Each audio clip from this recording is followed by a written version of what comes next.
Hello friend, কেমন আছেন? আশা করি খুবই ভালো আছেন। তো আজকে আবারও অসাধারণ কিছু কিচেন টিপস শেয়ার করব। আশা করছি টিপসগুলো আপনাদের অনেকটা কাজে আসবে। তো দেখুন, আমাদের প্রত্যেক গৃহিণীদের বেশিরভাগ সময় কেটে যায় রান্নাঘরে। আর এই রান্নাঘরের কাজ যদি আমরা একটু বুদ্ধি খাটিয়ে করতে পারি, তাহলে খুব অল্প সময়ের মধ্যে আমরা প্রত্যেকটি কাজ যেমন করে নিতে পারবো, তেমনি অনেকটা টাকাও কিন্তু বাঁচিয়ে নিতে পারবো। তো সেরকম কিছু অসাধারণ ঘরোয়া টিপস শেয়ার করব। আশা করছি টিপসগুলো আপনাদের অনেকটা কাজে আসবে। তা চলুন চলে যাই প্রথম টিপসে। তা দেখুন, এখানে আমি নিয়ে নিচ্ছি সামান্য একটু বেকিং সোডা, মানে খাওয়ার সোডা। খাওয়ার সোডা আমাদের প্রত্যেকের বাড়িতে থাকে। আর নিয়েছি আধখানা পাতিলেবু। তা আপনারা কিন্তু পাতিলেবুর খোলাও নিতে পারেন। নেওয়ার পর এটা আপনারা কী কাজে ইউজ করবেন? তা দেখুন, আমাদের প্রত্যেকের বাড়িতে দেখবেন এরকম ধরনের যে ছোটো ছোটো গ্রাইন্ডারগুলো থাকে, এগুলো আমরা যখন ইউজ করি কিছুদিন হয়ে গেলে দেখবেন এর সাইডে সাইডে একদম ময়লা জমে এটা কিন্তু খারাপ অবস্থা হয়ে যায়। আর আমরা যখন এটাতে কোনো কাজ করি, দেখবেন সেই ময়লাগুলোই কিন্তু আমাদের কোনো খাদ্যে পড়ে যায়। তো এটা আমরা কিন্তু সাবান সার্ফ দিয়ে পরিষ্কার করলে কিন্তু এই কর্নারে লুকিয়ে থাকা ময়লা কিন্তু খুব সহজে উঠতে চায় না। তো এটা আপনারা কীভাবে পরিষ্কার করবেন? তা আপনারা নিয়ে নেবেন বেকিং সোডা, মানে খাওয়ার সোডা। খাওয়ার সোডা আপনারা কী করবেন, এই গ্রাইন্ডারের উপরে এভাবে একটু ছড়িয়ে দেবেন। ছড়িয়ে দিয়ে তারপর আপনারা নিয়ে নেবেন পাতিলেবু। পাতিলেবুটাই এর ওপরে এভাবে একটু ঘষবেন। এভাবে ঘষলে দেখবেন কর্নারে লুকিয়ে থাকা ময়লা বা যেখানে যেখানে জাং ধরে গেছে সেই সবগুলো কিন্তু খুব সুন্দরভাবে কিন্তু একদম পরিষ্কার হয়ে যাবে। আর আপনারা যখন এটা দিয়ে কোনো কাজ করবেন, সেই জিনিসের উপর কিন্তু এর থেকে ময়লা আর পড়বে না। এটা আপনারা 2 মিনিটের মতো ঘষবেন। ঘষলে দেখবেন এই গ্রাইন্ডারগুলো খুব সুন্দরভাবে কিন্তু পরিষ্কার হয়ে যাবে। এটা দেখুন, আমার ঘষার সঙ্গে সঙ্গে এর কর্নারে যে ময়লাগুলো ছিল সেগুলো দেখুন কত সুন্দরভাবে উঠে আসছে। আর দেখুন, এটা কিন্তু একদম ময়লাগুলো মানে উঠে গিয়েছে। এরপর আমি এটা ধুয়ে নেব। ধুয়ে নিয়ে তারপর আমি আপনাদের দেখাচ্ছি এটা কেমন পরিষ্কার হয়। তো দেখুন, এখানে কিন্তু আমার এটা ধোয়া হয়ে গেছে। আর দেখুন এটা কতটা পরিষ্কার হয়েছে। তো এভাবে আপনারা কিন্তু গ্রাইন্ডার বলুন বা আমাদের প্রত্যেকের বাড়িতে যে আলু ছেলা মেশিনগুলো থাকে, সেগুলোও কিন্তু আপনারা এই একই পদ্ধতিতে পরিষ্কার করে নিতে পারেন। তো অসাধারণ একটা টিপস, এটা চাইলে আপনারা কিন্তু ফলো করে দেখতে পারেন। এরপরে চলে যাবো আমি আরেকটা টিপসে। আমাদের প্রত্যেকের বাড়িতে ছোটো ছোটো বাচ্চা থাকে, তারা কিন্তু এরকম ধরনের ফিডার কিন্তু খায়। তা ফিডারগুলো যখন খায় 1 থেকে 2 দিন হয়ে গেলে দেখবেন একটা বাজে দুর্গন্ধ হয়ে যায়। আর একটা সমস্যা হয় কি, এটার মধ্যে আমরা হাত ঢুকিয়ে কিন্তু পরিষ্কার করতে পারি না। যার জন্য আমরা সাবান সার্ফ দিয়ে এটা কিন্তু ধুয়ে ফেলি। কিন্তু গন্ধটা কিন্তু থেকে যায়। বাজে একটা গন্ধ থেকে যায়। দুধের গন্ধ বলুন বা যাই থাকুক না কেন, একটা গন্ধ কিন্তু থেকে যায়। তো এটা আপনারা হাত দিয়ে ছাড়া সামান্য একটা জিনিস দিয়ে কিন্তু পরিষ্কার করে নিতে পারেন। তা কি? সেটা হলো কোলগেট। আপনারা কী করবেন, কোলগেট এভাবে দিয়ে একটা নিয়ে নেবেন। বাড়িতে থাকা একটা ব্রাশ দিয়ে আপনারা একটু এভাবে ঘষবেন। এভাবে ঘষলে দেখবেন খুব সুন্দরভাবে আপনারা কিন্তু এই ফিডারগুলো পরিষ্কার করে নিতে পারবেন। আর ভেতরে জমে থাকা ময়লাগুলো কিন্তু খুব সুন্দরভাবে উঠে আসবে। অনেক সময় দেখবেন আমরা অনেকে কিন্তু সাবান সার্ফ দিয়ে এগুলো পরিষ্কার করি। সাবান সার্ফ দিয়ে এসব ধরনের জিনিসগুলো পরিষ্কার কিন্তু না করাই ভালো। কোলগেট দিয়ে যদি আপনারা পরিষ্কার করেন, এটা কিন্তু খুব সুন্দর পরিষ্কারও হবে। আর এটা কিন্তু বাচ্চাদের স্বাস্থ্যের পক্ষে কোনো রকম ক্ষতিও হবে না। তো এটা আপনারা এভাবে ফিডারের মুখে যে ঢাকনাটা থাকে বা যে নিফিলগুলো থাকে, এগুলো কিন্তু আপনারা এভাবে একটা ব্রাশ দিয়ে আর একটু কোলগেট দিয়ে আপনারা কিন্তু খুব সুন্দরভাবে এইভাবে কিন্তু ঘষে মেজে পরিষ্কার করে নিতে পারেন। এভাবে আপনারা কিছুক্ষণ ঘষে নেওয়ার পর এটা ধুয়ে ফেলবেন। ধুয়ে ফেললে দেখবেন একদম কিন্তু চকচকে ঝকঝকে হয়ে যাবে। আর ভেতরে লুকিয়ে থাকা ময়লাও কিন্তু একদম উঠে যাবে। তো দেখুন ফিডারটা কতটা পরিষ্কার হয়ে গেছে। তো এভাবে আপনারা সাবান সার্ফ বাদে বা হাত দিয়ে ছাড়া সামান্য এই কোলগেট দিয়ে আর একটা ব্রাশ দিয়ে কিন্তু ফিডার খুব সুন্দরভাবে পরিষ্কার করে নিতে পারেন। তো এরপরে চলে যাবো আমি আরেকটা টিপসে। আমাদের প্রত্যেকের বাড়িতে দেখবেন এরকম ধরনের ছুরি বলুন বা বটিও থাকে বা কাঁচিও থাকে। তো এগুলো কী হয়, বেশ কিছুদিন ইউজ করার পর দেখবেন এরকম কিন্তু জাং ধরে যায়।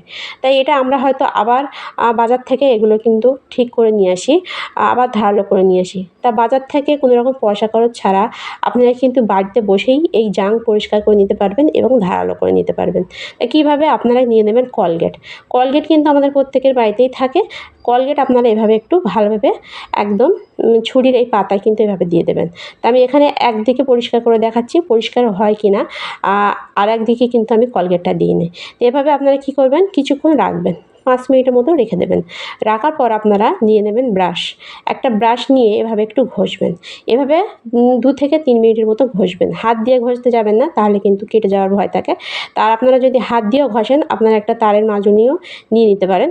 তা আমার কাছে কিন্তু ব্রাশ দিয়ে ঘষাটাই বেটার। তা আপনারা চেষ্টা করবেন ব্রাশ দিয়ে ঘষার জন্য। তো ব্রাশ দিয়ে ঘষে এটা আপনারা কী করবেন, ধুয়ে ফেলবেন। ধুয়ে ফেললে দেখবেন একদম কিন্তু পরিষ্কার চকচকে ঝকঝক হয়ে গেছে। দেখুন ঘষার সঙ্গে সঙ্গে কিন্তু যে জমে থাকা ময়লাগুলো বা এতে যে মরিচাগুলো পড়ে আছে সেগুলো কিন্তু খুব সুন্দরভাবে উঠে আসছে। দেখুন এটা কিন্তু আমার ধোয়া হয়ে গেছে। দেখুন এক সাইডটা কতটা পরিষ্কার হয়েছে। আমি কিন্তু বেশ কিছুক্ষণ রাখিনি, আর সামান্য একটু রেখেছি। তা আপনারা যদি পুরো ভালোভাবে পরিষ্কার করতে চান, এটা আপনারা 10 মিনিটের জন্য কলগেট দিয়ে রেখে দেবেন। তো দেখুন এক সাইডটা দেখুন, এই সাইডটা কিন্তু পরিষ্কার হয় না, আর এই সাইডটা দেখুন অনেকটাই কিন্তু পরিষ্কার হয়ে গেছে। তো অসাধারণ একটা টিপস, এটাও চাইলে আপনারা কিন্তু ফলো করে দেখতে পারেন। এরপরে চলে যাবো আমি আর একটা টিপস সাথে। দেখুন এখানে আমি নিয়ে নিয়েছি একটা আদা। আদা কিন্তু আমাদের প্রত্যেকের বাড়িতে থাকে, আর এই আদা কিন্তু আমরা প্রত্যেকে কিন্তু রান্নার কাজে ইউজ করি। কিন্তু রান্নার কাজ ছাড়া এই আদা দিয়ে কিন্তু আপনারা সংসারে আর একটা কাজও করে নিতে পারেন। তা কী কাজ, তা সেরকমই একটা অসাধারণ টিপস শেয়ার করব। আশা করছি রান্নার কাজ ছাড়া আপনারা এটা দেখলে কিন্তু আদা দিয়ে এই কাজটাও করে নিতে পারবেন, মানে করবেন। তা কী কাজ, তা দেখুন এখানে আমি প্রথমে আদাটা নিয়ে একটু ছিলে নিয়েছি। ছিলে নেওয়ার পর একটা গ্রাইন্ডার নিয়ে আদাটা ভালোভাবে কিন্তু একটু প্রেস করে নিচ্ছি। তাই আমি পুরোটা নেব না, অল্প একটু নেব, সামান্য। দেখুন এভাবে আদাটা আপনারা কী করবেন, একটু প্রেস করে নেবেন। তা আপনারা চাইলে মিক্সচার জারও কিন্তু পেস্ট করে নিতে পারেন। নেওয়ার পর আপনারা এই আদার পেস্টে দিয়ে দেবেন একটু কলগেট। তা আমি এখানে কিন্তু বাবুলের যে টুথপেস্টটা হয় সেটা নিয়ে নিয়েছি। তা আপনারা যে কোনো কলগেট কিন্তু নিয়ে নিতে পারেন। তা জেল পেস্টটা নেবেন না, আপনারা এইভাবে মানে এরকম হোয়াইট পেস্ট নেবেন। তা আপনারা এই হোয়াইট পেস্টটা নেওয়ার পর আদারি পেস্টে এভাবে অল্প একটু দিয়ে দেবেন। দেওয়ার পর এতে আপনারা দিয়ে দেবেন আরেকটা জিনিস, সেটা হলো বেকিং সোডা, মানে খাওয়ার সোডা।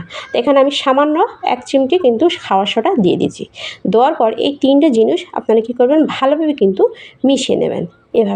এভাবে মিশানোর পর এটা আপনারা কী কাজে ইউজ করবেন। তো দেখুন আমাদের প্রত্যেকের বাড়িতে কিন্তু স্টিলের নানান ধরনের জিনিস থাকে, যেমন বেসিন থাকে বা ট্যাপ থাকে বা নানান ধরনের গ্লাস বাটিও কিন্তু স্টিলের থাকে। অনেক সময় দেখবেন সেই সব জিনিস কিন্তু মরিচা ধরে যায় বা একটা কালচে হয়ে যায়, বা অনেক সময় দেখবেন আমাদের যে বাড়িতে যে ট্যাপগুলো থাকে, এই ট্যাপগুলো কিন্তু আয়রনে দাগ পড়ে একদম কিন্তু খারাপ একটা অবস্থা হয়ে যায়। তো এগুলো কিন্তু আমরা কোনো রকম সাবান সার্ফ দিয়ে কিন্তু ঘষে তুলতে পারি না। কোনো রকম সাবান সার্ফ ছাড়া বা বাজারের কোনো লিকুইড ছাড়া আপনারা কিন্তু এই ট্যাপ বলুন, বেসিন বলুন, বেসিনে বা ট্যাপে জমে থাকা আয়রনের দাগ আপনারা কিন্তু খুব সহজে এই রেমেডিটা দিয়ে তুলে নিতে পারবেন। তা কীভাবে, তা আপনারা কী করবেন, এই রেমেডিটা বানিয়ে একটা ব্রাশ নিয়ে ব্রাশে করে আপনারা এই রেমেডিটা যেখানে মানে যেটা পরিষ্কার করবেন তাতে এভাবে কিন্তু একটু লাগিয়ে দেবেন। এভাবে পুরোটা ভালোভাবে একটু কভার করে লাগিয়ে এটা কিন্তু 5 মিনিটের জন্য ছেড়ে দিতে হবে। এভাবে সঙ্গে সঙ্গে কিন্তু পরিষ্কার করবেন না, 5 মিনিটের জন্য ছেড়ে দেবেন। ছেড়ে দেওয়ার পর 5 মিনিট পর আপনারা একটা ব্রাশ দিয়ে বা একটা কসবেট জালি দিয়ে একটু সামান্য ঘষা দেবেন। ঘষা দিয়ে এটা ধুয়ে ফেলবেন। ধুয়ে ফেললে দেখবেন এটা কিন্তু একদম নতুনের মতো চকচকে ঝকঝক হয়ে যাবে।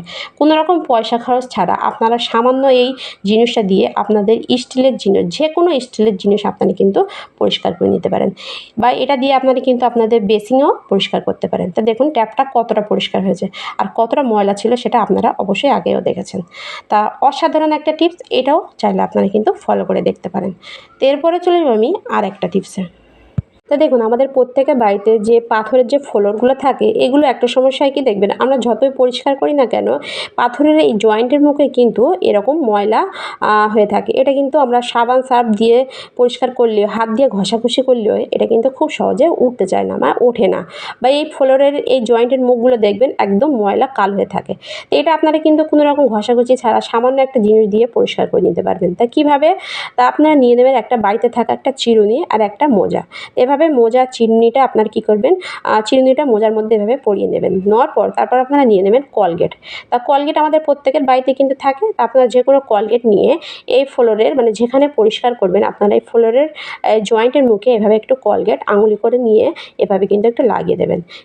এভাবে লাগিয়ে দেওয়ার পর তারপর আপনারা কী করবেন, এই মোজা আর এই মোজাটা আপনারা অবশ্যই একটু ভিজিয়ে নেবেন। ভিজিয়ে নিয়ে আপনারা এই মোজা আর এই চিরুনিটা দিয়ে এভাবে একটু ঘষা দেবেন। এভাবে ঘষা দিলে দেখবেন খুব সুন্দরভাবে এই জয়েন্টে জমে থাকা ময়লা ধুলো ময়লা কিন্তু উঠে যাবে। তা দেখুন এটা কিন্তু আপনারা এভাবে জয়েন্টের মুখে চিরুনিটা দিয়ে এভাবে ঘষবেন। এভাবে ঘষলে কিন্তু খুব সুন্দরভাবে এই ময়লাগুলো উঠে যাবে আর জয়েন্টের মুখ কিন্তু প্রথমের মতো কিন্তু চকচকে ঝকঝকে হয়ে যাবে। তো দেখুন এখানে আমি কিন্তু আপনাদের সামনেই ঘষছি। এভাবে ঘষার পর আপনারা তারপরে এটা দিয়ে একটু মুছে ফেলবেন। মুছে ফেললে দেখবেন জায়গাটা একদম কিন্তু পরিষ্কার চকচকে ঝকঝকে হয়ে গেছে। তো অসাধারণ একটা টিপস, এটাও চাইলে আপনারা কিন্তু ফলো করে দেখতে পারেন। তো ভিডিওটা এ পর্যন্ত ভালো লাগলে লাইক, কমেন্ট, শেয়ার করতে ভুলবেন না আর সাবস্ক্রাইব করে অবশ্যই আমার পাশে থাকবেন। দেখা হবে নেক্সট ভিডিওয়। বাই।